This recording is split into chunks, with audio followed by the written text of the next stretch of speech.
He may be the only person in history who fell in love with flight because President Calvin Coolidge took a vacation. A baby-faced Swede who flew a trainer in a loop around the center span of the Golden Gate Bridge. He was a stunningly talented pilot.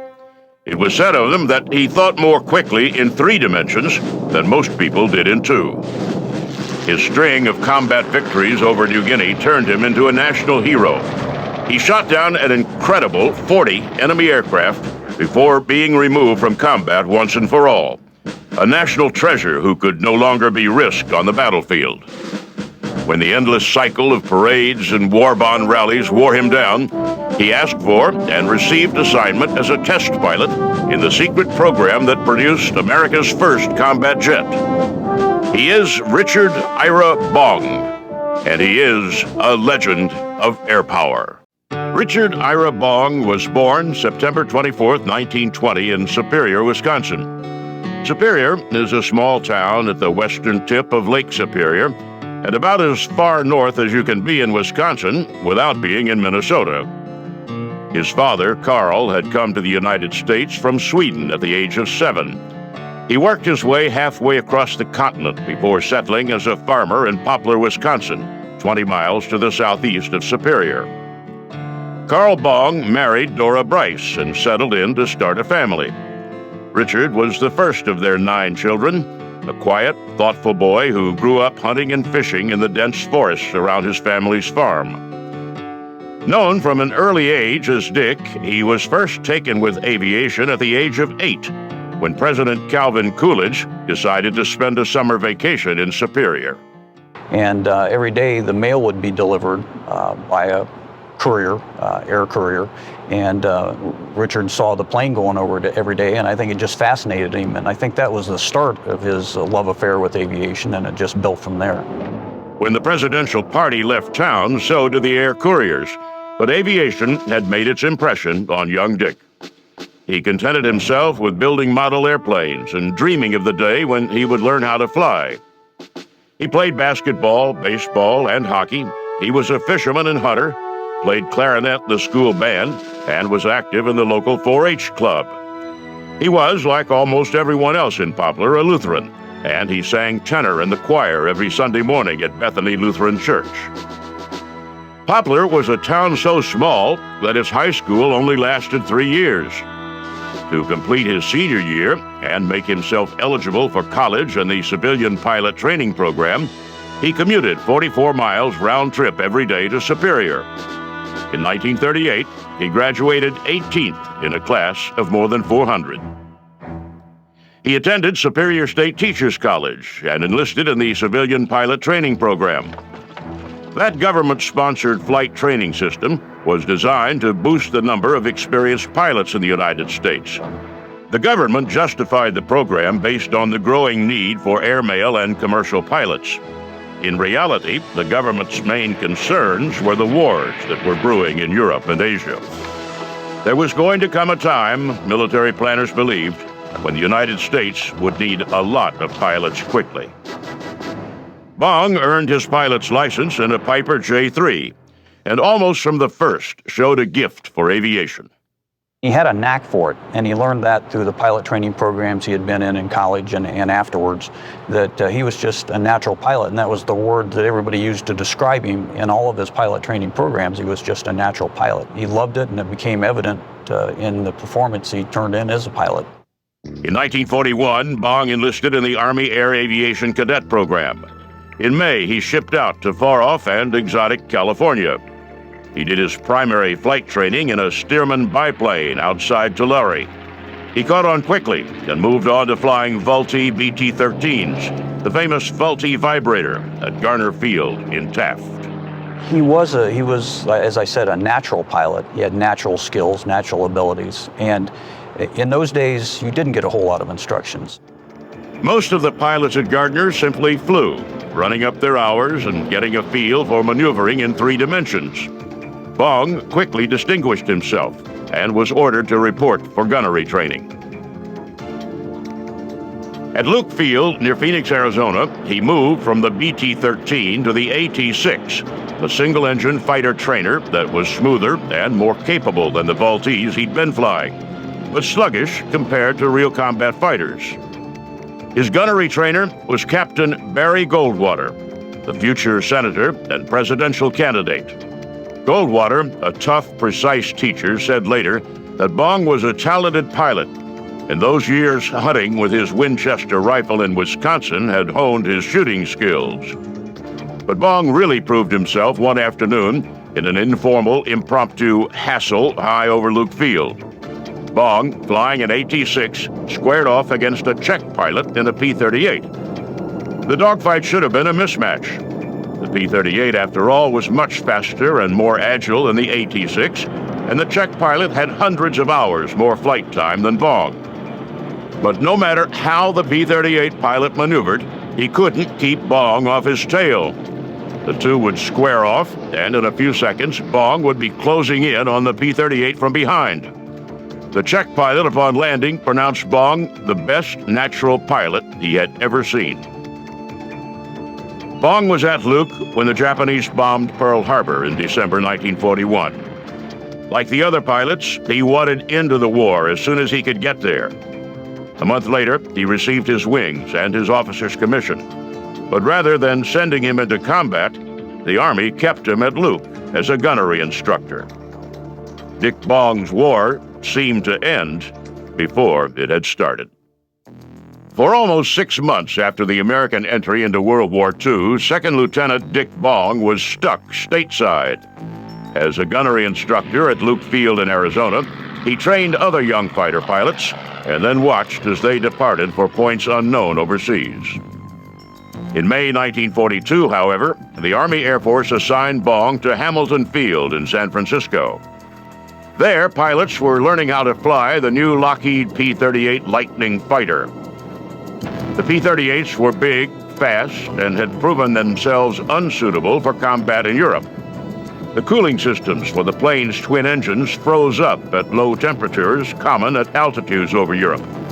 The pilots training in P-38s at Hamilton all understood where they were headed: the Pacific. After arriving at Hamilton, Bong quickly came to the attention of Major General George C. Kenney, commanding general of the 4th Air Force. Bong was both a gifted pilot and an incorrigible hot dog. On training flights, he liked to dip down low and buzz San Francisco's downtown. Showing off for the civilians seemed to be his greatest joy in life, and it got so bad that General Kenney put out an official order that such antics would not be tolerated. Well, as most pilots are prone to do, he disregarded that instruction and, in fact, went out and did a couple loops around the middle span of the Golden Gate Bridge, went down Market Street waving at the secretaries as he was buzzing through town, and had gotten so low that evidently he blew down somebody's laundry. And that woman actually filed a complaint with General Kenney. Kenney knew, of course, that Bong's juvenile clowning was not altogether a bad sign. There's a long tradition of cocky fighter pilots indulging their whims. Indeed, Kenney knew that confidence and spirit were traits necessary for fighter pilots to survive in combat. Still, he was a general, and generals have to at least attempt to keep a lid on their pilots. He disciplined Bong regularly, making him wash, dry, and fold the laundry he had blown off the clothesline, for example. But he also took note of the young pilot's enormous skills in the air. He actually spotted the spark, I think, when he called him on the carpet in his office. I don't know what he was expecting when this pilot walked in the door, but here comes this, average size 5'8", blonde-haired, baby-faced Swede who appeared to be scared to death that he was going to lose his wings. Bong's passion for flight so impressed Kenney that when General Douglas MacArthur chose Kenney to set up the 5th Air Force Base in the Southwest Pacific, Kenney made sure that Bong was one of the first pilots sent to his new base in Australia. He arrived in September, springtime in the Southern Hemisphere. For more than a month, Bong sat around in Brisbane awaiting delivery of his plane. In November, Kenney assigned him to temporary duty with the 35th Fighter Group based in Port Moresby, New Guinea. New Guinea at the time was a hornet's nest of Japanese aircraft. MacArthur's campaign to reclaim the Philippines had just begun. American forces were beginning the bloody harbor-to-harbor conquest of New Guinea. The Japanese were throwing everything they could at the arriving American forces. The Army Air Force used a kind of sink-or-swim training method, throwing green pilots into the periphery of battles to ready them for full-fledged air combat. Flying under the careful tutelage of an experienced combat pilot, Captain Tom Lynch, Bong flew long patrols and skirted air battles for nearly a month, learning from Lynch the best tactics for fighting in a P-38. Then, on December 27, 1942, Bong got his first real taste of battle. He was in a flight of 12 P-38s led by Lynch. The flight intercepted 40 Japanese aircraft over Buma on New Guinea's northwest coast. Badly outnumbered, the P-38s charged headlong into the formation. Bong showed no sign of the fear he surely felt. He scored a Zero fighter and a Val bomber. Altogether, the P-38s knocked down a dozen Japanese aircraft. Bong, who had never been in real combat before, earned a Silver Star for his actions. From that point on, in dependable, almost unspectacular fashion, Bong began to compile what turned out to be the finest combat record in the history of American aviation. It took him only until January to become an ace, scoring his 5th kill over Leh Harbor. In February, Bong left Lynch's shadow and returned to the 9th Fighter Squadron. On March 3rd, on the opening day of the Battle of the Bismarck Sea, Bong flew escort for a flight of B-25 and B-17 bombers attacking a Japanese convoy. Bong knocked down a Zero. The bombers sank 4 Japanese destroyers and 8 transports. 1 and 2 kills at a time, Bong upped his total. Kenny promoted him to first lieutenant and gave him a 2-week leave in Australia. By then, a double ace, Bong enjoyed his R&R but longed to get back into action. The Japanese were throwing thousands of aircraft at the advancing Allies, creating aces almost as fast as the Allies could get pilots into the air. But Bong, perhaps uniquely among American pilots, seemed more interested in the experience and challenge of flight than he was in his kill count. He was an introvert on the ground, shy even. In the air, became a different person, became the ultimate fighter pilot. On July 26, Bong had his best day ever. Escorting American bombers attacking Leh, he knocked down 4 Japanese fighters. General Kenny, who had been so impressed by Bong's skills in training, could barely believe how proficient a warrior the unassuming Swede had become. He put Bong in for a promotion to captain and filed an after-action report that resulted in Bong receiving the Distinguished Service Cross. Bong was, in fact, emerging as a leader in the almost unspoken competition among pilots to become the ace of aces. He became one to watch.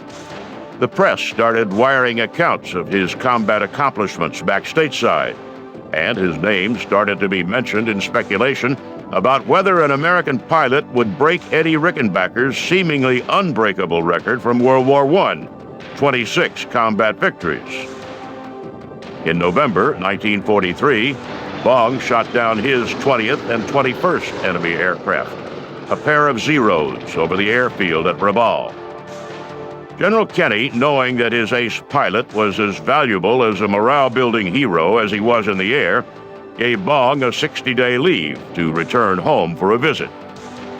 Bong met with General Hap Arnold, posed for a few pictures, and then returned to Poplar, Wisconsin to enjoy, as ordered by Kenny, a little home cooking. The leading ace of the war was welcomed home as a hero, and while being crowned as honorary homecoming king at his old college, he met Marjorie Vattendahl, the 19-year-old homecoming queen. For the next 2 months, if he wasn't busy appearing at war bond rallies or launching ships for the war effort, he and Marjorie were together. By the time he left Poplar on the long journey back to the Southwest Pacific, he and Marjorie were in love. Captain Richard Bong returned to the Southwest Pacific as the leader in the race to become the ace of aces, in hot pursuit of Eddie Rickenbacker's combat kill record. Bong slapped his girlfriend's picture on the nose of his new P-38, which he christened Marge. 5 victories behind the record set by Eddie Rickenbacker in World War I, he went into battle with the whole world watching and an advantage over his competition. He was assigned not to the 9th Fighter Squadron, but to 5th Air Force Headquarters. In the competition to become ace of aces, the flyer with the most kills, Bong had become the favorite. The press had gathered to watch his achievement. While other pilots' assignments were limited to specific geographical areas where there might or might not be enemy activity, General Kenny allowed Bong to roam where he liked, in search of action and Japanese planes to shoot down. But they increased slowly. The number of Japanese aircraft had decreased, and the enemy was shifting to a more defensive posture. That limited the number of mass attacks that had created so many American aces. The Southwest Pacific was about as unnatural a habitat for the Wisconsin farm boy as it's possible to imagine. Hot, humid, bug-infested, and moldy, it was a place that seemed to reek of death. Bong went out almost daily, enduring long, boring patrols. Often he found no enemy aircraft at all. When he did, the combat lasted only minutes, and then a long return flight, often over open water, to inhospitable accommodations. That was his reward. On February 15th, the day after Valentine's Day, Bong recorded his first kill in the plane he'd named for the girl back home, Marge. It was his only official kill for the month, though he did destroy a transport as it sat on the runway. The transport, it turned out, was loaded with high-ranking Japanese officers, and while it didn't count on his kill total, it struck a significant blow to the Japanese war effort. On March 8th, the tedium of the war turned to tragedy. Bong had reunited with his former commander from the 35th Bomber Group, Lieutenant Colonel Tom Lynch. The two were flying over Atape Harbor, New Guinea. Bong watched helplessly as his old friend and mentor spun down to his death. For the next month, Bong was ineffective in combat. He flew, but he didn't score any kills until April 3rd, when he knocked down his 25th enemy aircraft. The press gathered in anticipation. The folks back home waited for word of Bong's heroism. On April 12th, Bong shot down 3 enemy planes in a single day, shattering Rickenbacker's record. The news flashed around the world. Rickenbacker sent a telegram congratulating Bong and promising to send a case of scotch as a reward. General Kenny, doubly pleased that the record had been broken by an officer in his command, sent a case of champagne. Back in the States, Middle America was scandalized that people would send alcoholic beverages to a pilot in a combat zone. To quell the uproar, General Hap Arnold made a big show of shipping Bong 2 cases of Coca-Cola. Arnold slipped the press copies of his personal note to Bong, stating that America's newest hero would certainly prefer America's favorite soft drink. Bong, still the cheerful, baby-faced kid from the North Woods of Wisconsin, was having a ball. What he didn't realize is that by becoming the ace of aces, he had become a national treasure, too precious to risk in combat. After he broke Rickenbacker's record at 26 victories, they did everything they could to the point of sometimes setting him down or sending him back on, publicity campaigns and things like that back in the States to keep him out of harm's way. He returned to the United States, went on a war bond tour, and most importantly, proposed to Marge Vattendahl. He didn't return to combat for 5 months, reporting to General Kenny in September 1944 as a gunnery instructor. He could fly, but he was only allowed to fire in self-defense. He defended himself a lot.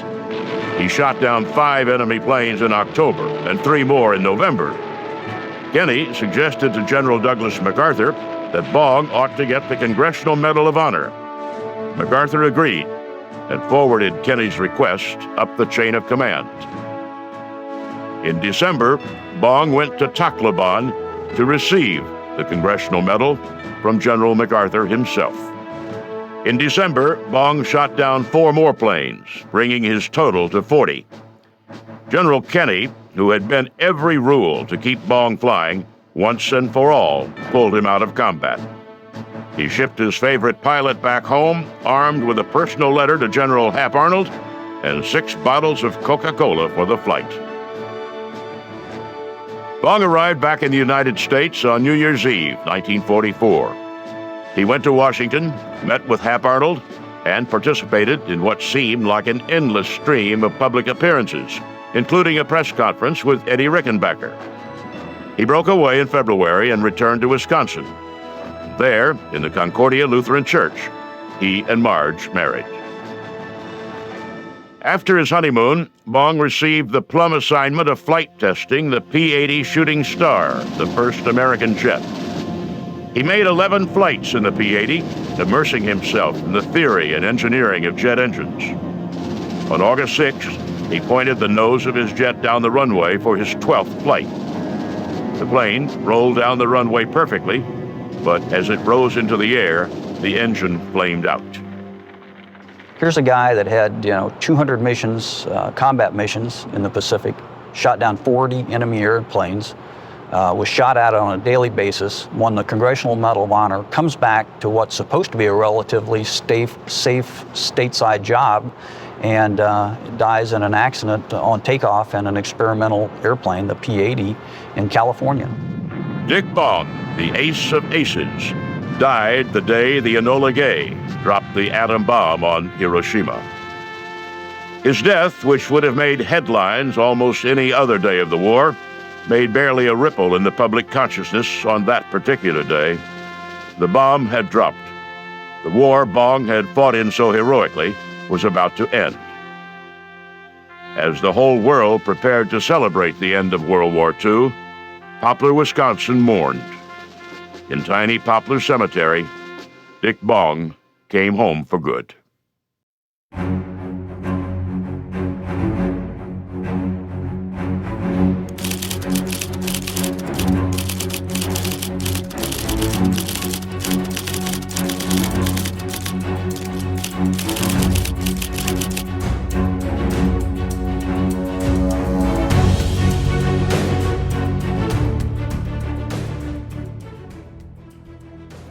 He was a Russian by birth. He fled the motherland one step ahead of a Bolshevik firing squad. He designed and built the first 4-engine airplane, the first airplane with an enclosed cockpit, and together with Charles Lindbergh, cooked up the seaplanes that made international airlines practical. Lindbergh called him the greatest aviation engineer he'd ever met. He showed tremendous scientific talent at a very early age. By the time he was 11 or 12, he had read how to build small electrical motors, but he couldn't find any in Kiev at that time, so he actually began to take the bobbins from his mother's sewing machine and wrap them with wire, and he created his own electrical motors that he then powered with batteries by taking pickle jars and making batteries out of them. For all his fixed-wing achievements, however, he is most closely identified with helicopters. For it was the helicopter company he founded relatively late in his life that turned his name into a household word. He is Igor Sikorsky, and he is a legend of air power. Igor Ivanovich Sikorsky was born May 25th, 1889 in Kiev, Russia. His father was a psychology professor and his mother a doctor, and together they nurtured their son's early interest in science. His life was in a home in which he felt very sheltered, very secure, very happy, in a home in which his father encouraged scientific research and encouraged daydreaming. He read what today we call science fiction books, primarily Jules Verne. He loved Jules Verne, 20,000 Leagues Under the Sea, 80 Days Around the World, A Voyage to the Moon. But primarily, there was one book, Robur the Conqueror, also known as, prophetically, The Clipper of the Clouds. And it's not too well known here in America, but it's a book that describes a flying machine very accurately, actually a helicopter. Very, very accurately describes a helicopter some obviously 40, 50 years before it was ever flown. He attended the Petrograd Naval College, but left in 1906 to study engineering in Paris, then the center of aviation in Europe. His time in France was a revelation. The Wright brothers were demonstrating their flyer outside Paris. The sky seemed filled with airships, and everywhere there were aeronauts and engineers collaborating on bigger and better flying machines. He returned to Russia and enrolled at the Mechanical Engineering College of the Kiev Polytechnical Institute. He started pestering his parents to send him to Paris, because that was where the Wright brothers were flying. That's where immediately after the Wright brothers' success, the Europeans tweaked their airplanes a little bit so as to pick up a little bit of the know-how that the Wrights had demonstrated, and flying exploded in France. In 1909, armed with an engineering degree, he returned to Paris. He befriended the elite of aviation there and spent much of his time talking about his vision of an aircraft that could take off vertically, hover, move sideways, and set itself safely back down.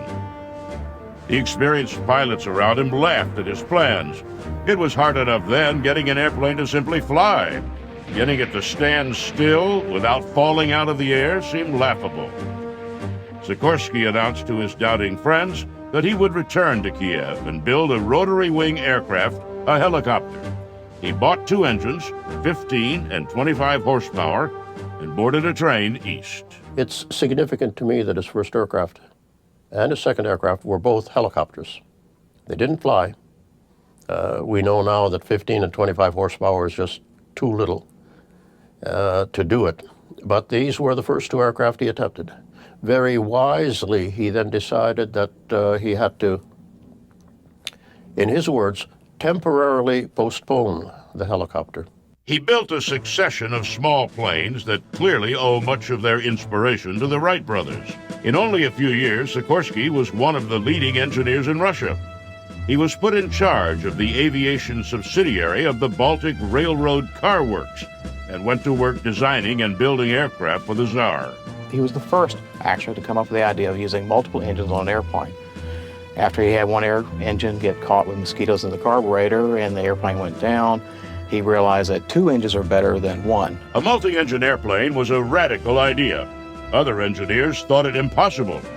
If the weight of the engines didn't keep the plane on the ground, they believed the forces and vibration of more than 1 engine would tear the plane apart in the sky. During his early years, he developed multiple engine aircraft, 4-engine aircraft that were very, very large, which requires a great deal of skill as an engineer to be able to produce a large aircraft that everything works correctly, especially at the time of the type of materials they had to work with. It was quite an achievement. Sikorsky continued on, however, and the result was a 4-engine behemoth with an almost unfathomable 89-foot wingspan. Called simply the Grand, when it flew in 1913, it made Sikorsky into a Russian hero. The Grand was a unique experiment in trying to convince the world that a large 4-engine aircraft was possible. He wanted to build this airplane because he wanted to prove that an aircraft had to have 2 characteristics. The Grand was designed to demonstrate 2 critical elements.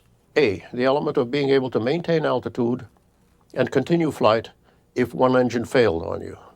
And the second, equally important element, that airplane had to be able to lose any one of its engines, inboard, outboard, any one side or the other, and remain controllable. He, with a twinkle in his eye, would talk about the Grand and say that it was a very unique aircraft. It took off at 65 kilometers an hour, it cruised at 65 kilometers an hour, and it stalled at 65 kilometers an hour.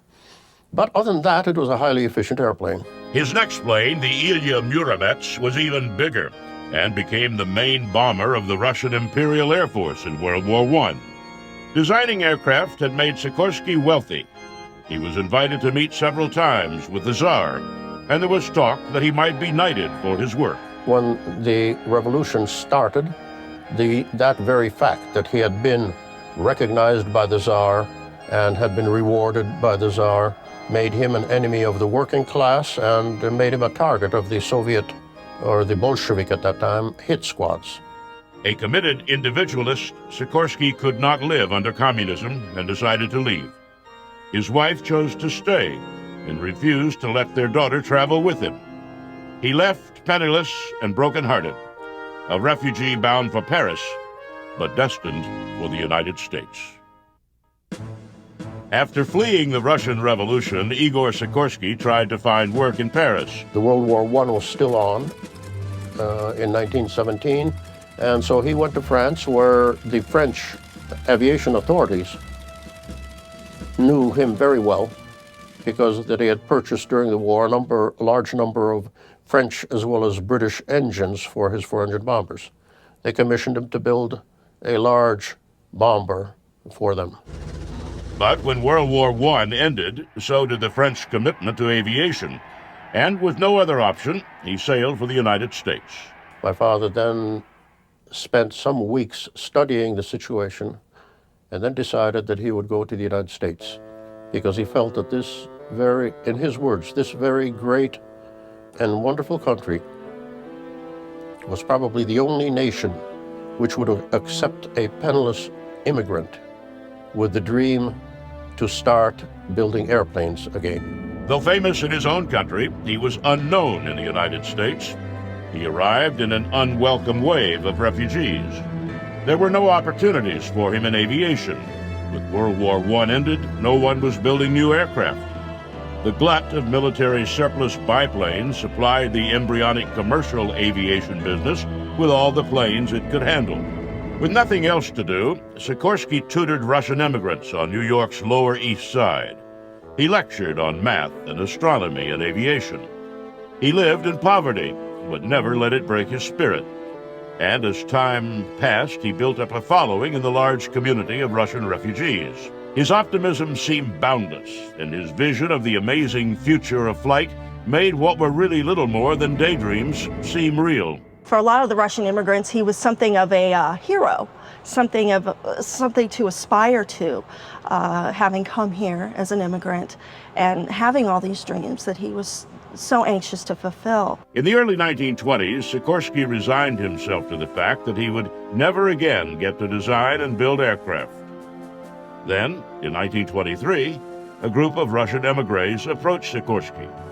They had a small amount of money and were willing to work. Would Sikorsky do them the honor of helping them design and build an airplane? Sikorsky set up operations on a chicken farm next to Roosevelt Airport on Long Island. There, he and his small band of Russian immigrants went to work. There was never enough money for payroll and barely enough for materials. No matter, Sikorsky and his Russians worked through night after night on a large twin-engine airplane Sikorsky had designed. And then, with the plane partially built and a desperate need for high-powered engines to make it fly, Sikorsky and his Russians ran out of money. It seemed as if their dream of flight was going to die.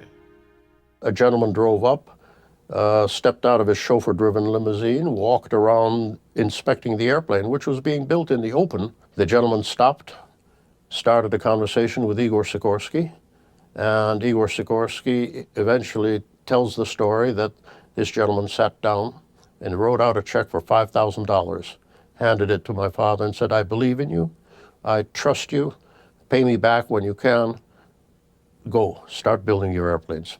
The man's name was Sergei Rachmaninoff, and it was this great pianist and composer who gave Dad his start in America.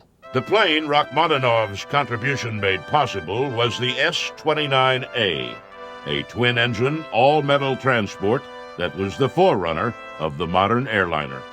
It gave him the intellectual freedom and the financial wherewithal to produce the aircraft that a visionary could see, and in the process produce very successful aircraft. He followed with other designs and started building a reputation as a visionary. In 1930, he gave a newspaper interview in which he described a glimmering future of sleek metal aircraft carrying hundreds of passengers from continent to continent. Igor Sikorsky predicted in this newspaper interview that New York would be the center and the hub of one of the most busy airline services. Giant all-metal airplanes, sleek all-metal airplanes carrying hundreds of passengers would be taking off every hour on the hour for the far corners of the world. At a time when most aircraft were still made of fabric stretched over a wooden frame, he talked about pressurized cabins and jet engines as if they were something he had already tested. To get metaphysical, my father also believed very strongly in intuition, in a sixth sense, which sometimes came to you in a flash in the middle of the night. Sometimes it arrived very, very slowly after you'd been chewing on a problem for a while. He had his first big hit with the S-38, a flying boat that Pan American Airways used to open new commercial aviation routes to Central and South America. That success brought in other investors, including United Aviation, which was then a major producer of aircraft. And for the first time since leaving Russia, Sikorsky had the money for large-scale design and construction of aircraft. Though still fascinated with helicopters, his business grew because of his success designing fixed-wing aircraft. Among those who visited the Sikorsky factory was Charles Lindbergh, just returned from his flight to Paris. Sikorsky and Lindbergh found in each other kindred spirits. They were both intellectually restless, at the same time cerebral and instinctive. Both had clear visions of aviation as an everyday experience, pioneers who longed to make their field of endeavor commonplace, to the point of being boring. Even their differences seemed complementary. Lindbergh looked at aviation from the point of view of a pilot. He wanted to open the world to aviation, and he traveled ceaselessly, charting routes for others to follow. Sikorsky, on the other hand, saw aviation as an engineering problem.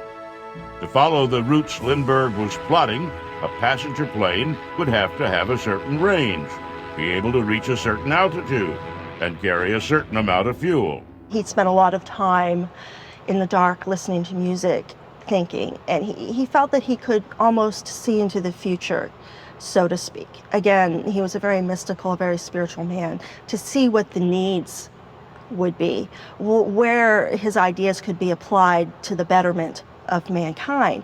And I think his particular genius came in his ability to take technology and apply it to the human need.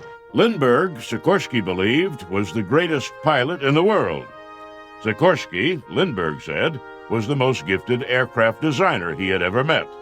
Dad had a great deal of respect for Lindbergh because there's no doubt about it, man knew a great deal about aviation. And in fact, it was this gentle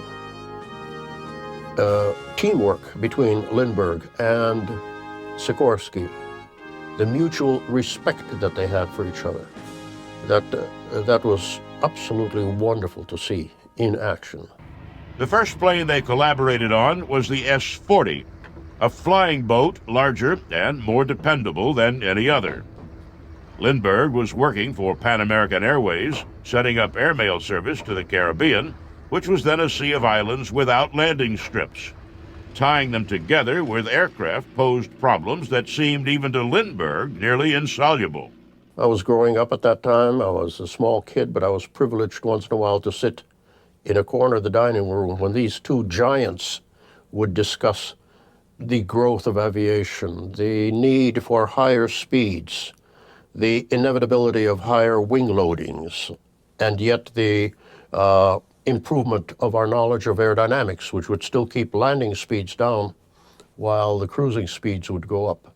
Now, it was a wonderful way to grow up because you may have gotten a formal education in high school and in college, but if you were an aviation buff, as I was, those evenings listening to Charles Lindbergh and Igor Sikorsky were the greatest aeronautical academy that anybody could dream of having. It was the beginning of one of his most productive periods. Working together with Pan Am and Lindbergh, he designed a series of amphibious aircraft that formed the famed Pan Am Clipper fleet. He had in his career played a key role in two separate revolutions. In Russia, he had pioneered multi-engine aircraft, which became the first dependable air transports and long-range bombers. In the United States, he had designed the flying boats that had made intercontinental air travel possible. The Pan Am Clippers shrank the world, putting every place in the world within a couple of days' travel of every place else. So, with his company doing well and his reputation secure, he returned to his first love. In the middle 1930s, Igor Sikorsky dug out 30 years of notes and sketches, dusted off a handful of patents, and went to work on the helicopter. Before Igor Sikorsky got seriously into helicopter development, there had been a number of more or less successful experiments in vertical flight. Some could fly but not hover, and others couldn't fly at all. Overcoming the torque of a spinning main rotor and still being able to maneuver was such a big problem that it led many to believe that a practical helicopter would never be developed. Sikorsky, however, believed passionately that the helicopter would work. He was not interested just in engineering and technology. The primary reason he developed with the helicopter was to rescue people, to save people's lives. As he worked and reworked the design of his helicopter, Sikorsky said over and over that if a person was in danger, an airplane could fly over and throw flowers to him, but a helicopter could come in and perform a rescue. Working at his Stratford, Connecticut factory, he and his team, still made up largely of Russian immigrants, built the VS-300. Ungainly by modern standards, the 300 was little more than a framework to support the engine and rotor. On September 14, 1939, Sikorsky sat down in the VS-300's pilot seat for its first flight. When he climbed into this machine for the first time, he said it was a beautiful chance to relive one's life all over again. To design a new type of flying machine without quite knowing how to design it, build it without quite knowing how to build it, and then you climbed aboard and you opened up the throttle and you tried to teach yourself to fly at the same time that you were the test pilot in charge of the helicopter. Sikorsky carefully, slowly lifted off, learning to fly the helicopter as it rose. He went only a few feet off the ground, hesitated a few seconds in midair, and settled gently back to Earth. The world had its first working, practical helicopter. While Sikorsky thought the helicopter's future lay in rescue, the first American military man to get a look at the VS-300 instantly recognized its battlefield potential. People began to realize the idea that we can move large numbers of troops, we can attach weapons to these, and so the United States Army, for example, their aircraft, their helicopters, these are very, very important for maneuver of the Army units.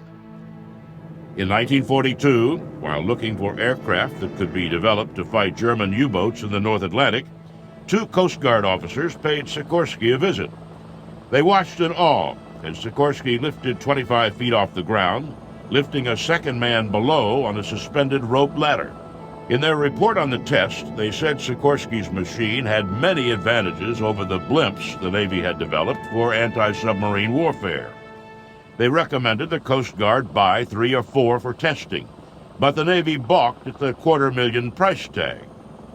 When the officers pointed out that helicopters could serve a search and rescue function, the War Department replied that the Navy was not interested in life-saving. They just wanted to get on with the business of killing the enemy. I think he was aware that inevitably, sometime sooner or later, it would be used as a military instrument of war. But that he said, was not the fault of the helicopter, because for every single person that it killed, he insisted quite logically that it probably saved 100. For the remainder of his life, Sikorsky designed and built helicopters. From the R-4, the first mass-produced helicopter, to the UH-60 Blackhawk, the machines he and his company designed and built rewrote the rules of aviation, of warfare, and of search and rescue. Whenever one talks about Igor Sikorsky today, it is the helicopter that he is remembered at. And that's, I think, justifiably so. It is the last and, in many respects, the most important piece of equipment that my father invented and left for mankind. When I asked him about it, he said that he had a number of favorite aircraft. And obviously the Grand, the first prototype 4-engine aircraft, was one. The flying boats were another one. But I believe also he himself felt proudest of his achievements in designing the helicopter. He was the son of a World War I pilot. His earliest memories were the sounds of aircraft starting in early morning. 2 years before the United States entered World War II, he tried to enlist in the RAF, but at 17 was too young. A year later, he went to West Point, where he played football and made All-American. He was one of the most natural fighter pilots his instructors had ever seen. A kid who seemed to meld with his plane into a single being. On his first combat mission, he shot down 2 German fighters. By the end of the war, he destroyed 13 German planes in the air and 11 and a half more on the ground. He sat out Korea, but in Vietnam flew more than 150 combat missions. He was a hard-drinking, hard-cussing officer who didn't bother to hide his contempt for the limits politicians had placed on the war. I think he ruffled feathers and made people very, very uncomfortable, because often what he was saying was absolutely true and it was going against what people were expecting him to say. He was nonetheless so well respected by the Air Force brass, they made him Commandant of Cadets at the Air Force Academy, in hopes that he would pass his passion and tactical brilliance on to the next generation of Air Force officers. He is Brigadier General Robin Olds, and he is a legend of air power. Robin Olds was born in 1922 in Honolulu, Hawaii. His mother died when he was 4 years old, and his life was dominated by his father, Major General Robert Olds, himself a flyer and a confidant of Billy Mitchell. Well, his father, General Robert Olds, was one of the pioneers in military aviation, and Robin grew up with that background. He grew up with people coming to his house every night or, on weekends that were the pioneers of aviation when military aviation was just starting. So he got indoctrinated pretty early. He spent most of his youth living on base in Langley, Virginia. His father played a prominent role in convincing a skeptical bureaucracy that the country needed to spend more money on combat aircraft. Olds remembers the uproar among flyers when President Coolidge asked, in all seriousness, why the Army didn't simply buy one airplane and let the pilots take turns flying it. But mostly what Olds remembers is growing up among the camaraderie of those early aviators in a world that seemed to him to revolve entirely around airplanes. When I was a little boy, the first noises were engines of airplanes warming up pre-dawn. And I could tell one engine from the other, even when I was 4 and 5 years old, to my dad's delight. And I'd sneak down and watch the aviators, watch the pilots. And then I remember once, years later, I ran into a fellow who had been a sergeant there at Langley, and he told me the story of going into a hangar once. There was one plane sitting in the hangar, and no one was around, but all the controls were moving. And he walked up to the airplane and looked in this open cockpit, and there I was, down in there. I was about 6 years old, working the controls for all I was worth. While there was never any doubt that he'd end up a pilot, his father insisted he get a proper education. But when the Germans invaded Poland in 1939, Olds showed up at the Canadian embassy and tried to enlist in the Royal Air Force. They laughed at me. They have to get permission, your parents' permission. So Dad had just moved to Washington. I went home, and he came home from work. He said, "What are you doing here?" And I said, "Dad, I want you to sign this piece of paper." Well, it took about a week to scrape him off the ceiling. And back in prep school I went. That was the end of that. After graduating high school, Olds considered enlisting and trying to fight his way into the Air Corps. But the rules at the time made that route difficult. And, having watched reserve officers struggle to gain a regular Army commission, he opted instead for West Point.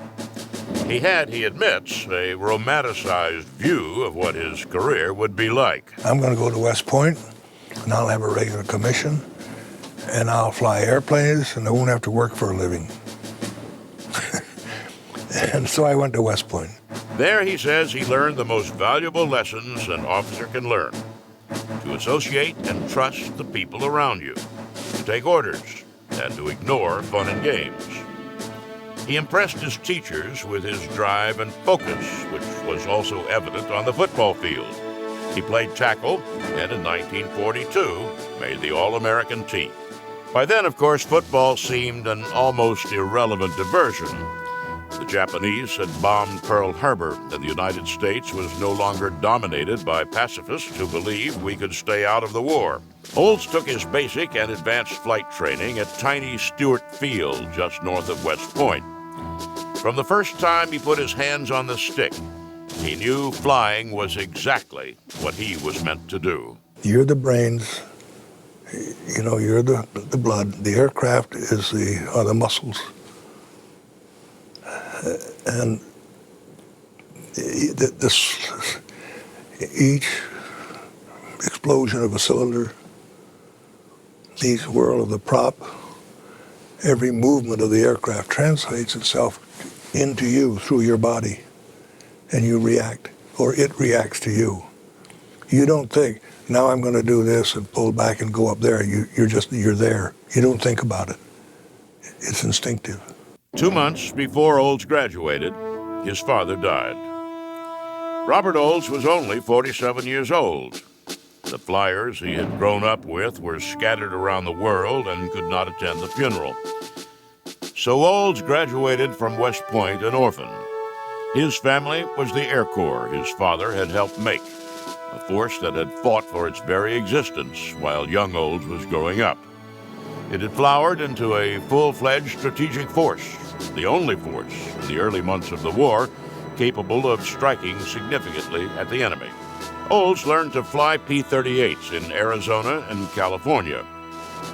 He and all his classmates were anxious to get overseas, to get into the battle and test themselves.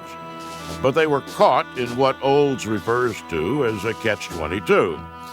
The Army wanted the Academy graduates to go overseas as flight commanders, but didn't want to promote pilots to command who didn't have battle experience. And then once it really soaked in that we weren't going anywhere, my friend and I, Al Tucker, went down to the L.A. Fighter Wing headquarters, found a sergeant who said, "You guys really want to go to war?" I said, "Yep." He said, "Where do you want to go?" I said, "I want to go to England." He typed down, 20 minutes later we had orders. So the moral of that is, if you want to get something done in the service, go to the sergeants. Olds and his partner were off to England and the war. It took them less than a week to get there. Olds had never been so excited about anything in his life. Lieutenant Robin Olds arrived in England with the 479th Fighter Group in May 1944. In only a few days, he strapped into his P-38 and flew off with his squadron for a mission over occupied France. And there, the squadron flew around in circles, not bothering to attack anyone.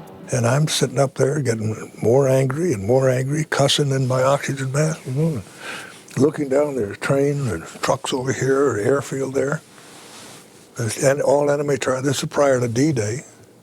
Hey, why don't we do something?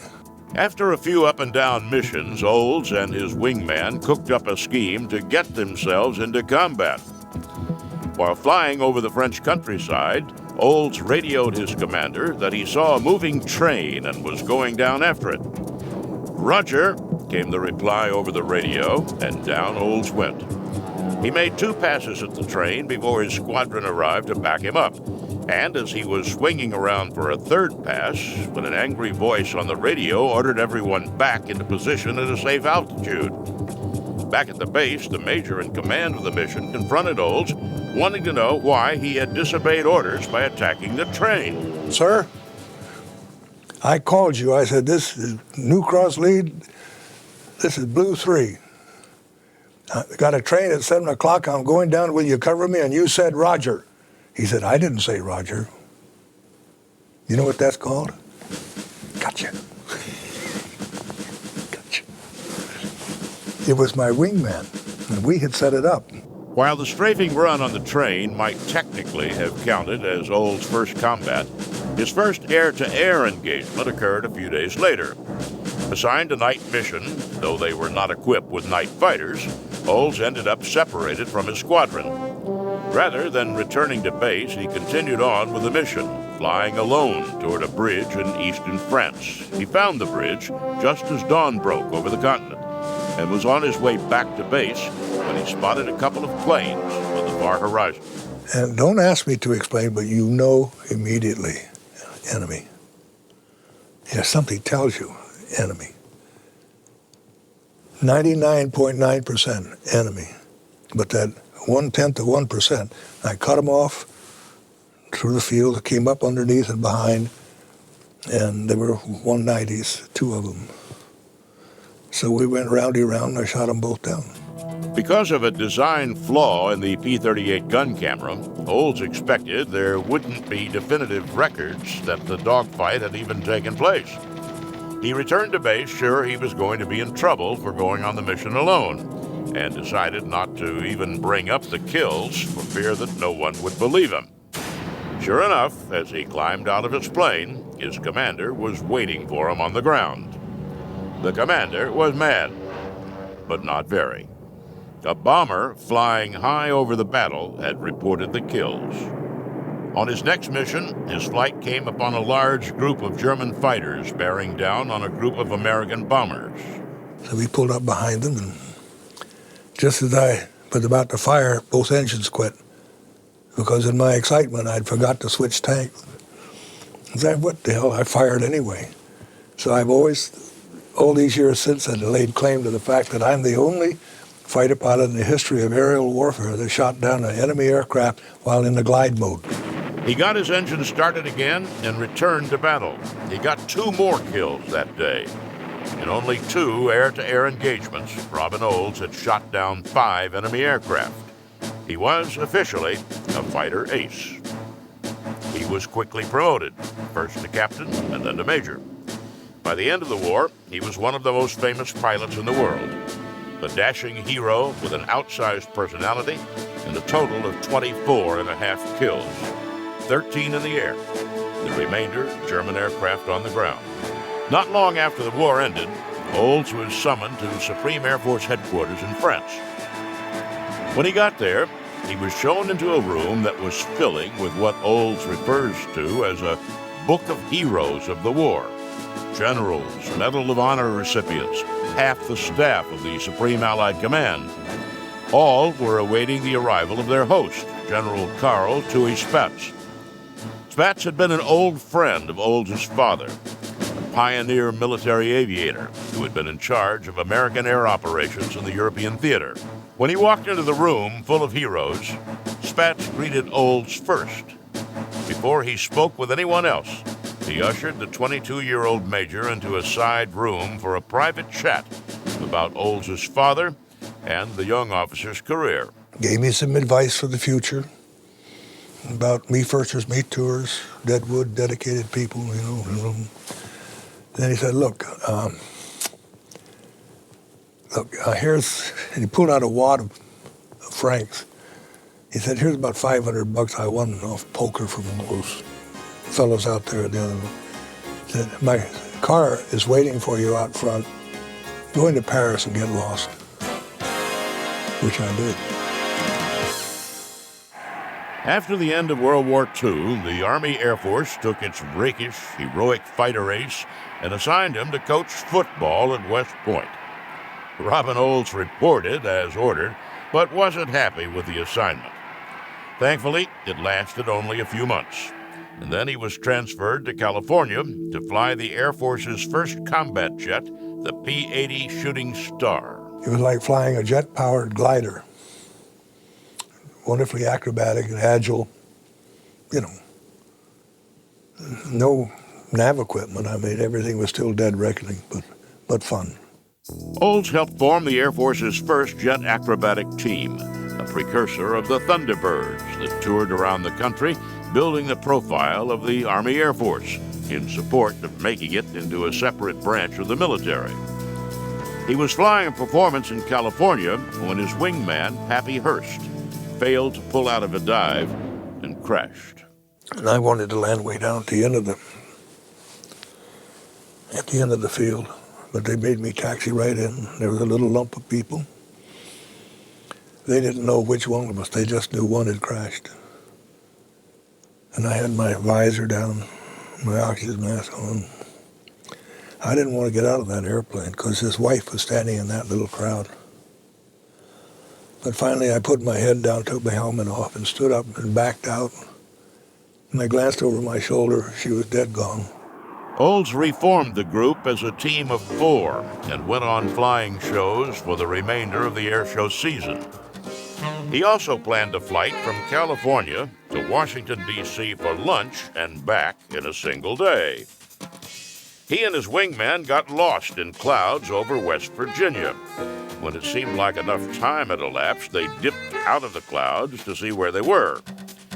They were right over the Washington Monument. We hadn't asked anybody's permission to do this or told anyone that we were going to do it, but the press got hold of us, so they were flight following us by telephone, you know.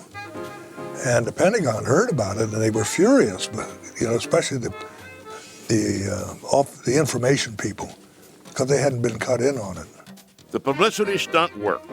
The idea of flying so fast that you could cross the continent, have lunch, and be home for dinner captured the public imagination. In 1947, the Congress voted to make the Air Force a separate branch of the service. Olds missed the Korean War. He had recently married Ella Raines, a movie actress, and was convinced that she or powerful studio people she worked for pulled strings to keep him out of combat. He revamped gunnery training for the fighter forces in Europe, but was angry that he missed the war and came back, he says, with a chip on his shoulder. Assigned to the Pentagon, he started fighting what was then the prevailing wisdom that in a nuclear age, fighters were irrelevant. Well, my boss, a 2-star general in the basement of the Pentagon, called me in one day and said, Robin, or Colonel Olds, said, I'm sick and tired of these studies you're forwarding to me about our lack of tactical air capability. I want you to understand, Colonel, and get it through your head. We are never again going to fight a conventional war. That was in 1962, just about the time the first American Army forces were deploying into Vietnam. In 1966, Olds, then 44 years old, was angling for a combat assignment when he got what might, in other circumstances, have been good news. He was on the list for promotion to general. Now what am I going to do? I don't want to be a general, because the war was just heating up over there in Southeast Asia, and I missed Korea. I would damn well not going to miss this one. Olds' only option was to find a way to get himself off the promotion list. To that end, he staged an impromptu, low-altitude aerobatic demonstration just outside of London. Sure enough, Olds' commander called him in. He pulled out a piece of paper, waved it in my face, said, you can't see this, but that says you'll never be promoted. I think now we're getting somewhere. Then he waxed really furious and eloquent, and finally he shook his finger at me in an utter rage. And he said, and you are the kind of Air Force officer that ought to be in Southeast Asia. And I jumped up and saluted him and said, thank you very much, sir, and walked out of the room. And he was still shouting at me. Colonel Robin Olds, at the tender age of 44, was sent to command the 8th Tactical Fighter Wing based in Thailand.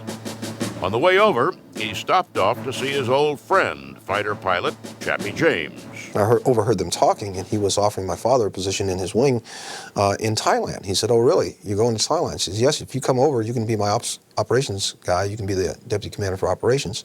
And then when Colonel Garrison goes home, you can be the vice commander. What do you think about that? And he said, well, that's fine, but that wing is primarily a reconnaissance wing. He says, nope. He said, that's all going to change. Olds arrived, and James wasn't far behind him. And the 8th Tactical Fighter Wing did indeed change. He knew what he was getting into from his World War II experiences, and he knew the way the war was being fought in Vietnam, and he trained his people to fight that war, and he protected his people, which was a large part accounted for the success they had as a wing. The two officers drilled their pilots in air-to-air tactics and demanded of them the same steely discipline they demanded of themselves. And they became known as Black Man and Robin.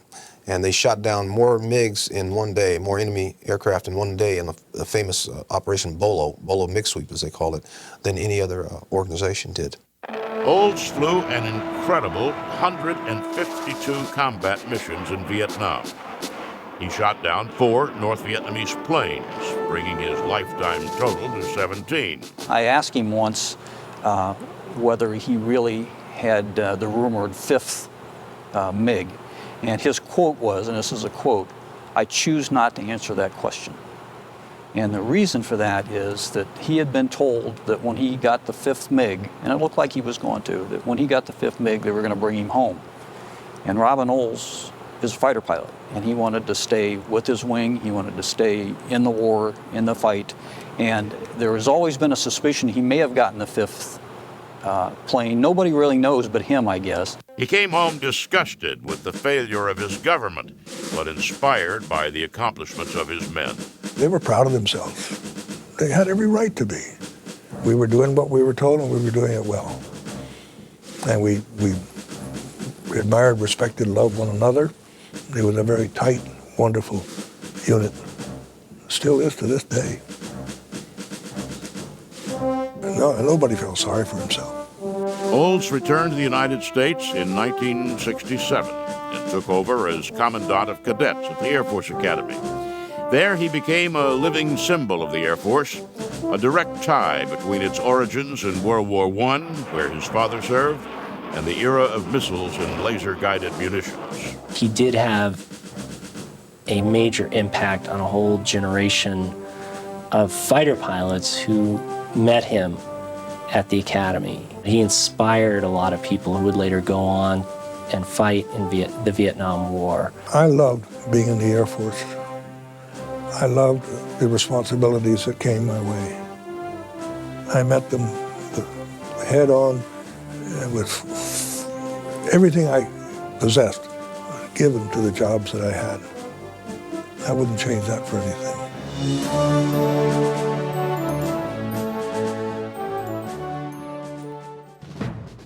She was a former beautician who left the hair business for the air business. She was the first woman to win the Los Angeles to Cleveland Bendix race, and the first person, male or female, to fly the route nonstop. When the Germans invaded Poland, she asked First Lady Eleanor Roosevelt to help her get permission to train women to fly combat support. In 1943, she established the Women Air Force Service Pilots, the WASPs, to ferry aircraft from the United States to the front. After the war, she set a new speed record for propeller-driven craft, and in 1953 became the first woman to break the sound barrier.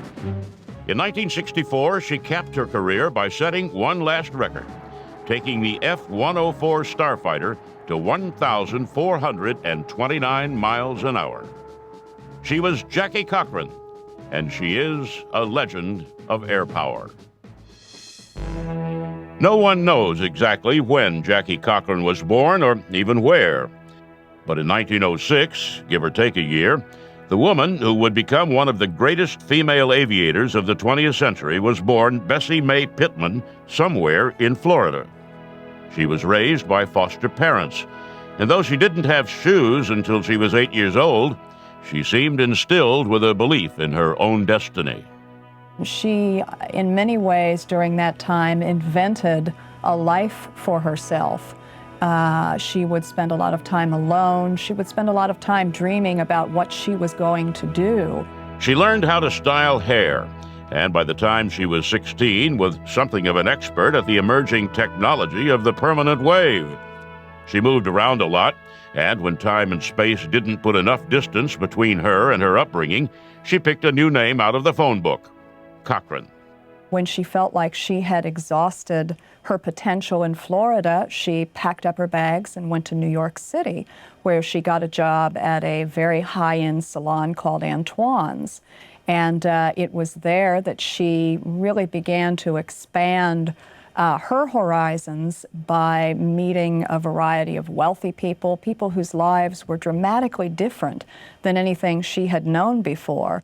She arrived in New York in 1929, just in time for the stock market crash. No matter, it was the big city, and she was part of a world she had barely imagined. and the unemployed in the street did little to dampen her enthusiasm. She became such a favorite of many of the society ladies that they would ask her to travel with them to Miami when they wintered over.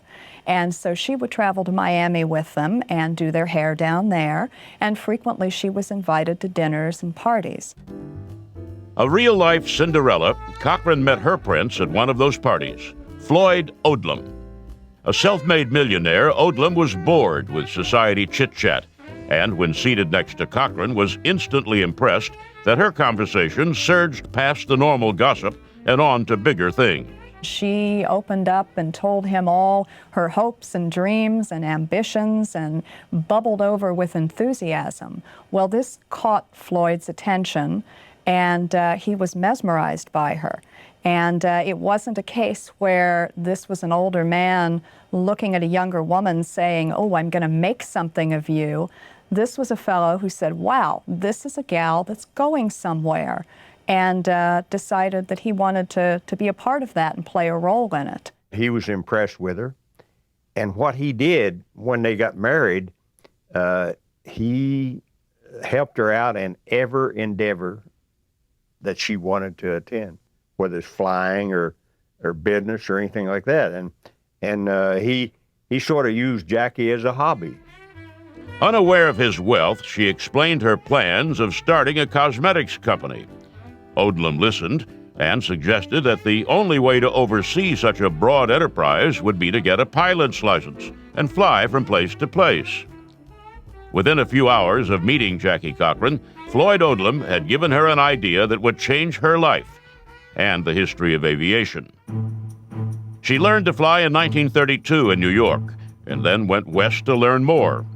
She befriended a group of Navy pilots who taught her the Navy way. There's no such thing as a natural-born pilot, because all pilots start out with the same level of visual acuity, hand-eye coordination, things like that. And what happened is the guy with the most experience, or gal, is the best. That's simple. And she had a lot of experience flying airplanes as a WASP during World War II, ferrying them from the factory to the operational units. She thought of herself as a slow learner and struggled with basic flight maneuvers. But she persisted, and when she needed help, she didn't hesitate to track down the right person and ask.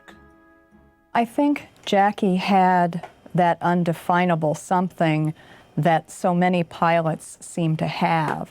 And it's a combination of wanderlust and determination and a need for a little bit of glory and to kind of set yourself ahead of the pack. And probably for Jackie, that came as a result of her childhood. In the 1930s, the place to be for an aviator who wanted to make her mark was in the private sector. The Navy and Army Air Force were starved for funding, flying outdated aircraft, confined to workaday missions like flying mail. But in the private sector, things were different. The 1930s were a time of excitement, of big money air racing and flying circuses. Jackie Cochran was part of that world. She barnstormed around the country, competing in air races and putting on exhibitions, always setting her sights on the next great challenge. She set dozens of world records, in the process befriending the elite of aviation, including Jack Northrop, Amelia Earhart, and Howard Hughes. In 1934, only 2 years after receiving her pilot's license, she became the first woman to compete in the Los Angeles to Cleveland race for the Bendix Trophy. In 1937, she came in third, and in 1938, she won what was then the biggest annual air race in the world. At the same time, she founded and operated Jackie Cochran Cosmetics. With her husband Floyd's help, but always under her own power, she kept tight control of her company. Now, certainly marrying a millionaire helps you to achieve probably more quickly than the old-fashioned way, but she had already established herself as a go-getter. And indeed, what attracted Floyd Odlum to her was the fact that she was a go-getter. He sponsored just about everything she wanted to do, and she was her own business lady when she set up Jacqueline Cochran Cosmetics and was an agent for Nina Ricci perfume, dresses, and things like that from Paris. Floyd let her run her own business, but he would help her, like setting records required a great deal of support, both financially and, business-wise. And so he was involved in them, and he helped her, I'd say, probably a great deal. She oversaw the lab that developed the products, flew from city to city, selling her line to upscale department stores. When she arrived somewhere, she always took time before getting out of the cockpit to spruce up her makeup. Nominated to the committee that annually awarded the Collier Trophy for the greatest contribution for aviation, she advocated giving the award to medical doctors researching the effects of high-altitude flight. The trophy had always gone to pilots or aircraft designers, but Cochran succeeded in getting scientific research recognized. She then lobbied President Roosevelt, who for the first time committed government money to the research that led to the development of G-suits, pressurized aircraft, and oxygen masks. By 1940, aviation had become a more serious business. The Germans had rearmed and taken Austria, Poland, Czechoslovakia, and France. The British were under fire. The head of the British Ferry Command asked Cochran if she would fly a Hudson bomber from Canada to England to draw attention to the company's resupply efforts. She jumped at the chance, and despite sabotage of her aircraft and enemy fire, got safely across the Atlantic. She arrived in time to witness the Blitz and to watch London burn under the Luftwaffe onslaught. She returned to the United States with a plan to develop female pilots to help ferry aircraft, freeing male pilots for combat duty. The British were doing just that, and the program was clearly successful.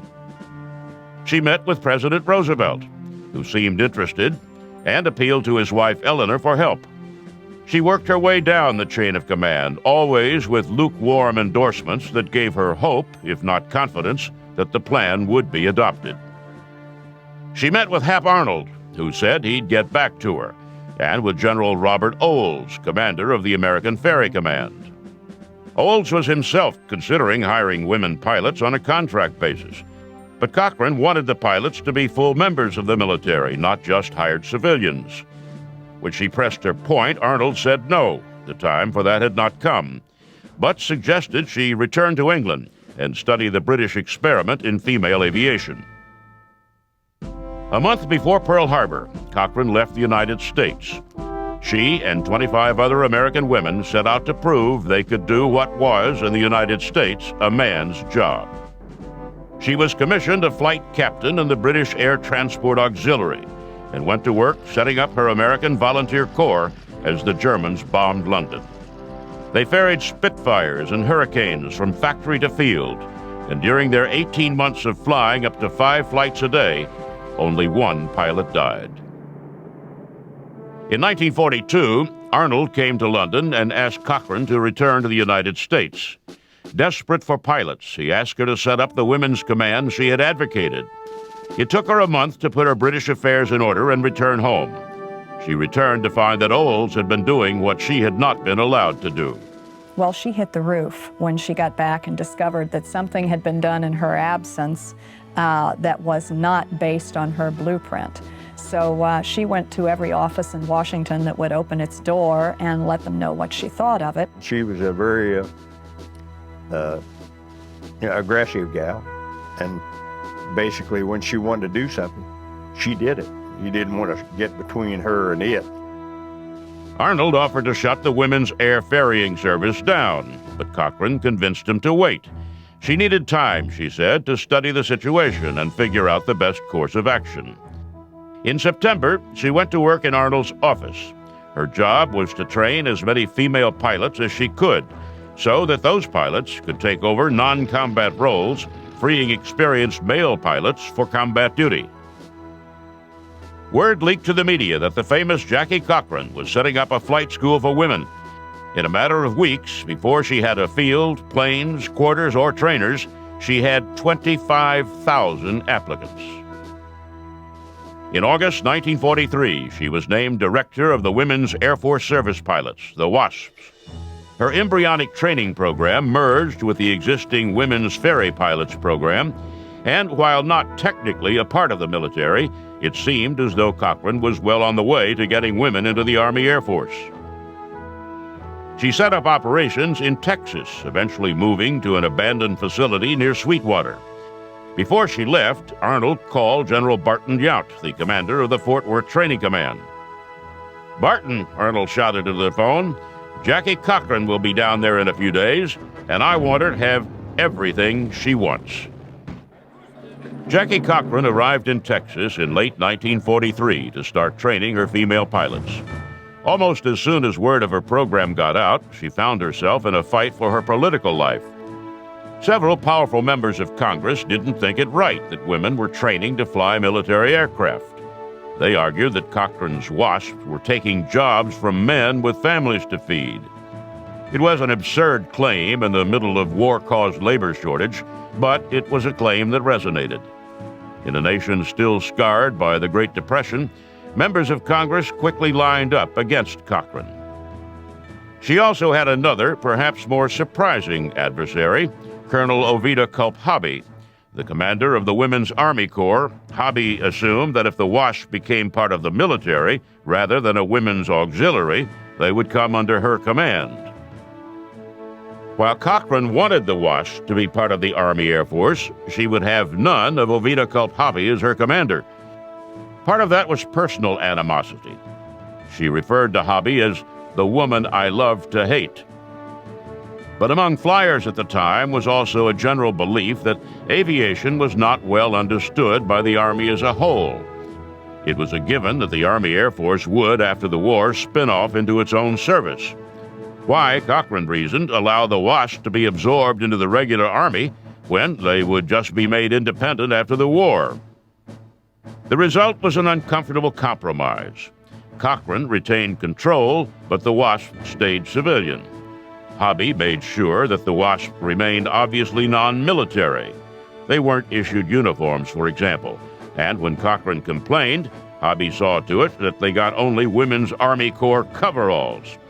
It was a not-so-subtle hint about who controlled women in the military, and a reminder that the WASPs were mere civilians. Jackie Cochran was not a mild, meek person. She had a steamroller personality. If she wanted something, she absolutely let everybody know she wanted it and how she expected to get it. Cochran, of course, was not without resources. She had a WASP uniform designed at the exclusive Bergdorf Goodman department store in New York, and then convinced Arnold to pay to have them mass-produced. In terms of the WASPs, she was absolutely unwilling to let anybody play a role that was the opposite of what she had envisioned for this group. So she went in and fought her way into a position of authority and then kicked into the training and really conducted the entire organization as a military operation. Their performance record was magnificent. They shuttled thousands of aircraft around the country, freeing hundreds of male pilots for combat duty. They handled the most difficult planes, demonstrating that women could fly temperamental, physically demanding aircraft, and compiled accident records that compared favorably with men's.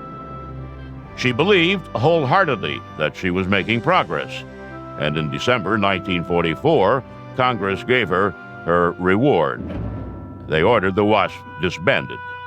The women, Congress decided, should go back to their place. Not only would the WASP not be absorbed into the military, they would not be allowed to continue flying as they already had, no matter how successful they had been. The more than 1,000 pilots the WASPs had trained in less than a year were given their walking papers. I was at the, 25th anniversary of the disbandment of the WASP, which occurred in 1944, and this is later. I'm up at Edwards, so I came down. She said, would you come down and give a talk to the WASP about current, kind of flying and airplanes and technology? So I did, and I met probably there's about 400 of them down there, and they were really, really classy gals. I'd never met too many of them, but see, there were so few of them that were able to continue flying after they were disbanded, that very probably not over a half a dozen that I knew that kept on flying. Jackie was one of them. Jackie served out the remainder of the war as a consultant to Hap Arnold. Working as a magazine correspondent, she was the first American woman to enter Japan after the end of the war.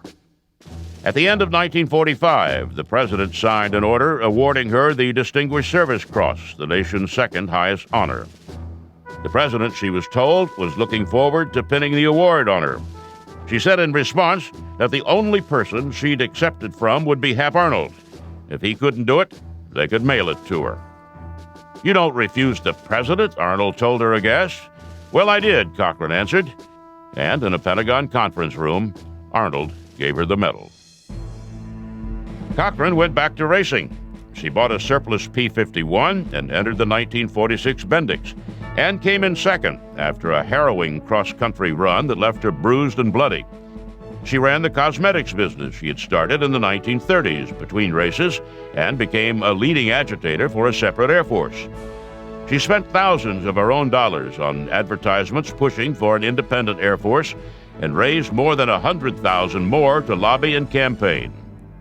She used her fame and her husband, Floyd Odlum's connections, to open doors that might otherwise have been closed. And when the National Security Act of 1947 created an independent Air Force, she deserved much of the credit. 3 years later, the Harmon Trophy Selection Committee named Cochran the most outstanding woman aviator of the 1940s. And then when she conned her way into Canadair, who her husband, Floyd Odlum, owned quite a bit, and they hired her as a test pilot. She said, "I'm going to fly an F-86 and set some women's speed records, and men's too." Flying a Canadian-built F-86 in 1953, she became the first woman to fly faster than the speed of sound. She became the first woman to fly a jet across the Atlantic in 1962. And on a single stunning flight from New Orleans to Hanover, Germany, she set 69 intercity, intercapital, and straight-line speed records. In 1963, she capped her career by flying a Lockheed Starfighter faster than any woman had ever flown before. Funny thing was, when Lockheed had a press conference down at Los Angeles International Airport, we took a F-104 and I flew her wing down there. Well, when she landed, I went on around, was going on back to Edwards. I didn't want to get involved in the press conference. And I went over to the ground control frequency. I heard her check in with the ground control at Los Angeles International Airport. And then they called her and she didn't answer. And they called her again, she didn't answer. I said, "If you look through your binoculars, you see she got her helmet off, combing her hair." And because she never got out of that airplane, that she didn't look like she stepped out of Vogue magazine. Jackie and Chuck were extremely close. Jackie, in many ways, pushed and goaded Chuck to the point that he frequently threw his hands up and was going to walk away from her forever, but could never quite do it because she was a dynamic force and he was a dynamic force. And I think they both understood the magic of flight, the competitiveness of flight. They both had that element that you see in test pilots and fighter pilots. In 1971, Jackie Cochran was inducted into the National Aviation Hall of Fame. In 1977, Congress passed a resolution recognizing the WASP contribution to the American war effort in World War II. She set one heck of a lot of records in airplanes, and a lot of those records still stand. And I think she really made a big difference in women in aviation, which today there's thousands and thousands of gals that are flying in the military, airlines, private aviation, and she probably is largely responsible for their success. In 1979, the members of the WASP began receiving their military discharge papers. It had taken some time, but Cochran had succeeded. She and her WASPs had indeed become a part of the military. David Lee Hill was born July 13, 1915, in Gwangju, Korea. He was the son of a Christian missionary. When he was still a baby, his father took sick and returned to the United States to recuperate. The family lived on a farm in Virginia for 4 years, then moved to Texas. He was called to San Antonio as the pastor of First Presbyterian Church in 1921. So we came to Texas at that time. And my dad was a big hunter and fisherman, and so from the time I was a little kid, why, he'd take me hunting and fishing. San Antonio was, of course, one of the most active military flight centers in the world. Hundreds of Army Air Corps pilots passed through town during their training at Randolph and Kelly Fields. The pilots in training were a familiar sight around town, and were a particularly familiar sight around the Hill home. I had a good-looking sister and a first cousin that lived with us, and these cadets, Randolph used to come around, and Kelly, they used to come around the helmet and goggles, you know, and everything. I thought that was pretty neat. For a kid who spent his spare time making models of the airplanes he saw flying over his house every day, meeting all those pilot cadets was almost magical. Flight became an obsession with him. So one day, a friend of mine and I, we slipped off from church and took our collection money and went out to Winburn Field, and a guy named Dick Hare took us around a pattern in an old travel there. And I was pretty much hooked from that time on. In the 1930s, military aviation in the United States staggered along with almost no money or governmental support. Late in the decade, as the Japanese spread their empire across Asia and the Germans remilitarized and began to expand their holdings, President Franklin Roosevelt began quietly to expand American air power. New planes went into development, both bombers and fighters, what were then called pursuit craft. At the same time, the government ramped up the training of pilots. Many trained under the auspices of civilian agencies, but many others trained on Army Air Force bases, like those around San Antonio. Hill watched the influx of young pilots and vowed that he, too, would learn how to fly. His family sent him to military school in Chattanooga, Tennessee. The tall, gangly Texan fit in well at military school. He was well-liked and emerged as a leader among the cadets. He was not one for inspirational speeches. Instead, he led by example, and others followed. It helped that he made friends easily, a skill he learned from his father. He always practiced being a friend to people. He said, if you want to have friends, you got to be one. At military school, he learned the value of military discipline. He also earned a nickname.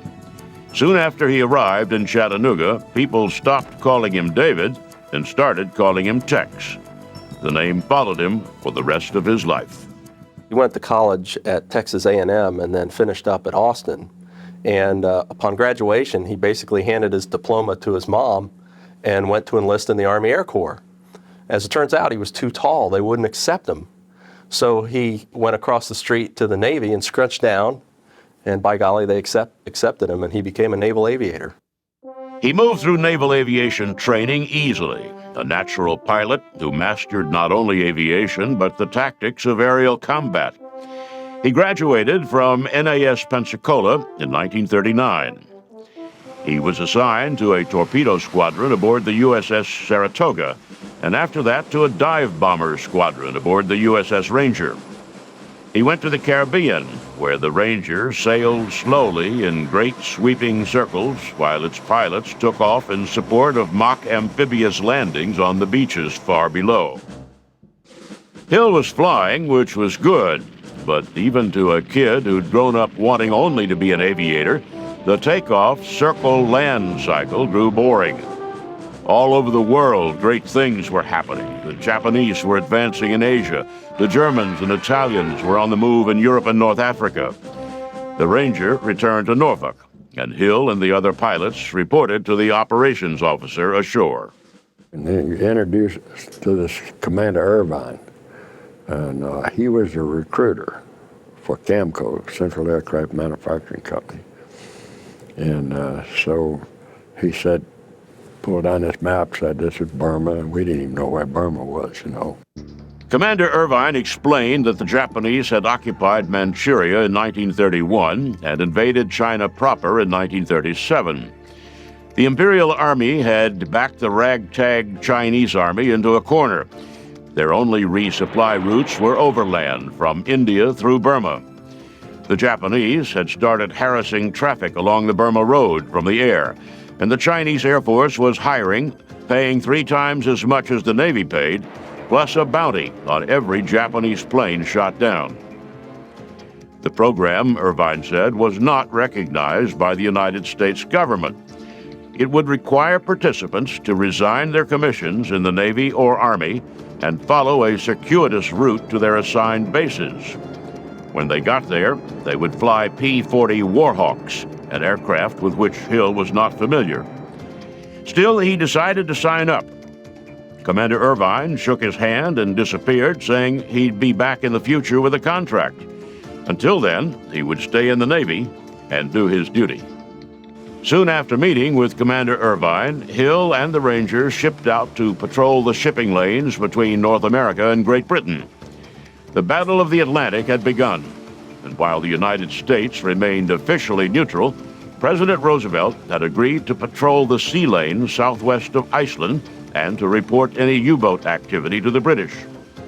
It wasn't much, but until Commander Irvine reappeared, there seemed nothing better for Tex Hill to do. When Tex Hill set sail on his second tour of duty, all across the United States, young military pilots were meeting with the Chinese Air Force recruiter Hill had met. The story was the same. Not an official function. You'll have to resign your commission. We'll pay you more than you're making now. What the recruiter didn't say was that while the group of volunteers he was assembling was not officially recognized by the United States, it had the unofficial approval of President Roosevelt. The political climate in the United States was virulently anti-war. World War I, the first real appearance of American military might on the world stage, had left the country deeply scarred. The public at large believed that European and Asian wars had nothing to do with the United States. Roosevelt knew better and tried as best he could to support the nations fighting the Germans and Japanese without either violating American neutrality or getting the electorate up in arms. All over the world, he and his administration ran inconspicuous programs designed to steel the resistance to fascism. He used Lend-Lease, a program of financial aid to combatants, to give the Chinese the money they needed to buy American combat aircraft. He tacitly ordered the Army and Navy to open their ranks to Chinese pilot recruiters, but that was as far as the president could go. So it was one thing for the United States government to want this operation to succeed, but given the circumstances, the political circumstances of the day, it was another for them to properly supply them. So they were at a disadvantage really from the get-go with outdated and outmoded equipment, and in some cases no equipment, to fight this battle. Roosevelt assigned aircraft carriers to patrol the bulk of the North Atlantic under the guise that the trade routes between North America and Europe were American waters. In an era when everyone accepted 3 miles as the limit of a nation's claim on ocean waters, Roosevelt's doctrine was a stretch that freed up British aircraft and pilots for more pressing duties closer to home. So when the convoys would make up, we would pull out ahead of them.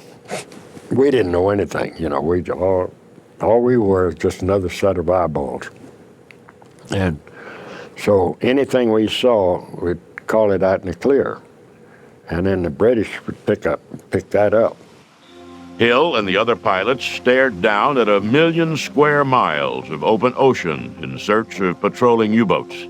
They saw almost nothing and spent their days just flying back and forth across the water. On one of my watches, we saw 2 submarines and a tender. And we reported it, and then on our next round, we would fly what they call a return search curve. And on our second round, there was nothing but oil slick debris. The tender was gone. It was as close to war as any of the flyers had been. As exhilarating as it was, the mission quickly returned to boredom. In March 1941, the Ranger returned to port, and the Chinese recruiter, Commander Irvine, was there waiting for it, contracts in hand. Hill signed the contract and then resigned his commission. When 3 other flyers did the same, the base commander got on a plane and flew to Washington to complain. Admiral Harold Stark, the chief of naval operations, explained that though the Chinese project was not official, it was presidentially approved. The commander returned to Norfolk an angry man. They gave us complete discharge, Navy. I mean, they didn't want to have anything to do with us. So we were in a civilian status, of course, and we had no, our government had no jurisdiction over us. Hill said goodbye to his family and joined the flow of pilots heading for China. They traveled in small groups so as not to attract attention and assembled for training in Toungoo, Burma. By August 1941, Hill was back in military training, this time under the command of Colonel Claire Chennault. An American-trained pilot who befriended Chinese strongmen Chiang Kai-shek, Chennault was the operational brains of the American volunteer group. He'd conceived the project, flown with Chiang to the United States to buy the airplanes, and had set up the training base. But most importantly, Chennault created the doctrine under which the AVG would fight. Experienced with P-40s, Chennault understood the plane's limitations and taught his new Air Force how to fight around them. In his tactical lectures, you could tell that the guy had been there and done that, you know. He just, he was the kind of guy that just exuded confidence. You could have confidence. You really knew that he knew where he was going. Chennault organized the AVG into 3 squadrons. Hill was assigned to the 2nd, nicknamed the Panda Bears. Racing against time as the Japanese continued to advance, Hill worked fiercely to help meld his unit into a coherent whole. The pilots had flown all different aircraft on all kinds of missions, and getting them combat ready proved daunting. The interesting thing about our operation was the fact that here General Chennault was able to take guys from different services and in a very short period of time weld them into the finest fighting outfit in the world at that time. On December 7th, the Japanese bombed Pearl Harbor. The British, desperate for help in Rangoon, requested a squadron of American volunteers to help defend the city. The 3rd Squadron went south to Rangoon, while the 1st and 2nd went north to Kunming in China. Kunming had recently been a target of Japanese bombers. When we landed in there that evening, there were dead bodies everywhere. There's been a couple of hundred or more people, arms and legs blown off, and that's when I really knew what war was all about. On December 20th, not even 2 weeks after the United States entered the war, the American volunteer group attacked a group of Japanese bombers heading toward Kunming. The Americans shot down 4 Japanese bombers. It was the first American attack of World War II, and it was waged by a group of unofficial warriors that only months before the government had refused to even acknowledge. The American volunteer group, christened in the American press as the Flying Tigers, altered the balance of power in China. The Japanese, seldom challenged by the Chinese Air Force, were stunned to be confronted by aggressive American pilots. Few were more aggressive than Tex Hill. He got 2 kills on January 3rd, 1942, 2 weeks after going into combat for the first time. He knocked down 2 Japanese Ki-27 Nates over the Japanese airfield at Tak, Thailand. 3 weeks later, he scored 2 more. He made ace the next day, knocking down his 5th Japanese aircraft in just over a month of combat operations. By then, the Tigers had confirmed kills of 73 Japanese aircraft and had lost only 5 of their own. The Tigers seemed to confuse the Japanese. The tactics developed by Chennault, hitting and running in the fast P-40s instead of dogfighting, gave the Japanese little chance to use their superior fighters. And the small size of the American units made the support teams on the ground nearly as mobile as the planes in the air. They would have to go into remote, advanced airstrips and set up an operation. And of course, the Japanese would know about it the day they would arrive, and the next morning they would be attacked. In March, Chennault promoted Hill to command of the 2nd Squadron. It seemed natural no one else in the squadron was as respected by the men as Hill. A fighting force made up of hard-drinking mercenaries, many of whom had been disciplinary problems in the regular military, needed special handling. Tex Hill's leadership philosophy could be summed up in 2 words: follow me. He cared little for the norms of military decorum on the ground. His squadron was, after all, made up of highly paid volunteers, not active-duty military personnel. And Hill himself saw no need to overdo the discipline. Everybody looked up to him, and he never lost his sense of humor. He's just as funny today as he was then. Despite the success of the AVG, the Japanese continued to advance in China. In May, they started building a bridge across the Salween River. The Japanese plan was to pour men and equipment over the bridge, build up their army, and defeat the Chinese once and for all. Hill led a flight of 4 P-40s down into the mile-deep Salween Gorge to demonstrate that the bridge could be hit. For the next 4 days, Hill and the AVG flew continuous missions down into the gorge. The Japanese gave up on the bridge, and their long advance across China stopped. On July 4th, 1942, the American mobilization caught up with the American Volunteer Group. Chennault, in preparation for the arrival of the regular United States Army, disbanded the Flying Tigers. The pilots and support crew were invited to join the Army Air Corps. Many didn't. Hill, who'd been credited with 12 1/4 kills, thought about leaving, but decided not to.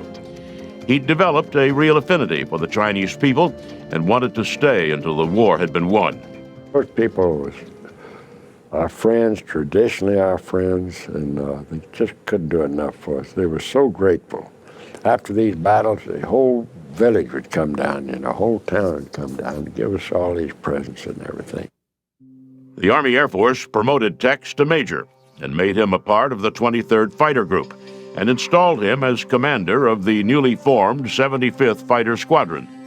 Still, he didn't abandon the casual ways of the AVG. Don Lopez, who later became a fighter ace on his own, often told the story of his arrival in China. He walked into Tex Hill's office as a lieutenant and went to salute. Tex Hill grabbed his hand and said, "Sit down, son."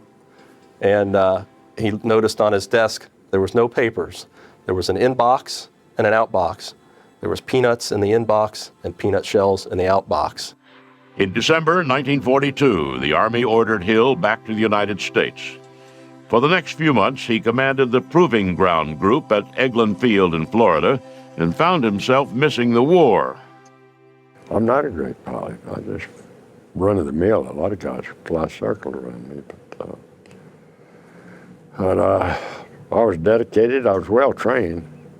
I was saying, I was dedicated to what I was doing. I loved it. I mean, you know, if it wasn't for people getting hurt, war is real stimulating. He got back to the war after Chennault told the Army that he needed his best squadron commander back. Chennault requested that Hill be sent back to China and the Army. On Thanksgiving Day, 1943, Hill led a force of 12 B-25s, 10 P-38s, and 8 new P-51s in the first Allied attack against the Japanese stronghold on Formosa.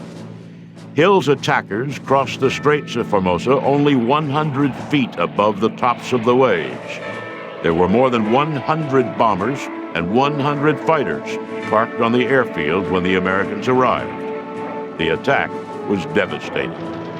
42 Japanese planes were confirmed destroyed. Another 12 were listed as severely damaged or probably destroyed. Tex's squadron suffered no casualties. By the time he was done in China, Tex Hill had been credited with 18 1/4 combat kills. He had received 6 decorations from the Chinese government, 4 Distinguished Flying Crosses, 2 Air Medals, the Silver Star, and the Legion of Merit, and a host of other awards and decorations. In 1944, he took command of 412th Fighter Group, the first American jet squadron. The war ended before it saw combat. In 1946, Hill, for the second time, resigned his commission to the Air Force. By then a colonel, he resigned as he had before, to take a job for another flying force. This time, Hill moved to the Texas Air National Guard. At 34, becoming the youngest brigadier general in the Air National Guard's history. He retired from the military in 1968. Thought I did a pretty good job, but I maybe could have done other things that would have been more effective. But I have absolutely no regrets. I mean, joining the American Volunteer Group and marrying my wife Maisie, two of the few things I ever did in my life I wasn't sorry for.